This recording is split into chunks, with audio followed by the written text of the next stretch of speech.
అపరాజితాదేవి చరిత్రను ఆమెను పూజించిన వారి విజయాలను 10వ తరగతి చదువుతున్న విద్యార్థి పూజ్యం సాయి నాగసూర్య విశ్వ చైతన్య శర్మ కన్నులకు కట్టినట్లు వివరించారు.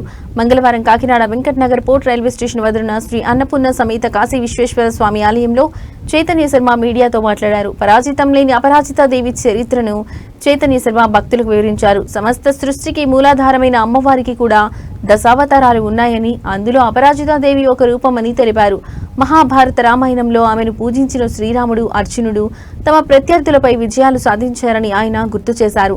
అదేవిధంగా కలియుగంలో ఛత్రపతి శివాజీ, బాలగంగాధర్ తిలక్, మహాకవి కాళిదాసు, బకింగ్ చంద్ర చటర్జీ వంటి వారు కూడా అపరాజిత అమ్మవారిని పూజించి విజయాలు సాధించారని పుస్తకాల్లో చదువుకున్నామని చెప్పారు. ప్రస్తుత కాలంలో అపరాజితాదేవి అమ్మవారిని వారాహి రూపంలో పూజించిన పవన్ కళ్యాణ్ ఆంధ్రప్రదేశ్ రాష్ట్రానికి ఉప ముఖ్యమంత్రిగా ఉన్నారని ఆయన వ్యాఖ్యానించారు.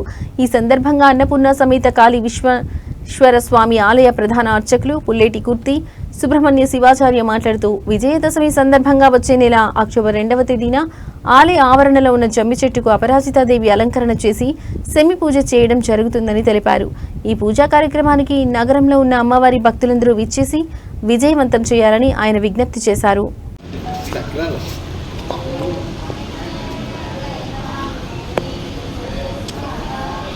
ఓకే.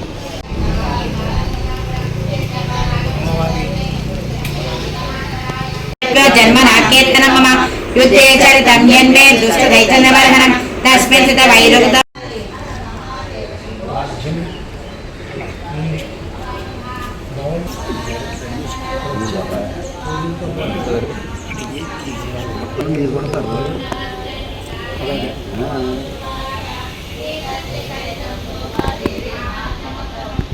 బ్రహ్మర్షికృత బ్రాహ్మణ ప్రదాసాస్తో ప్రయత్సతిషభామజం సింహయాజాయుతో భావనే వామనః రాజ్యకృతేన జ్ఞానతో వద్యో బంధకతోవ ఆగననాగతోవ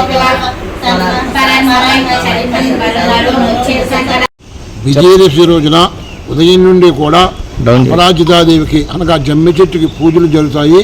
ఈ పూజలో అందరూ కూడా పాల్గొని విజయాన్ని పొంది అమ్మవారి అనుగ్రహం పొందుతారని అందరికీ కూడా తెలియజేస్తున్నాం.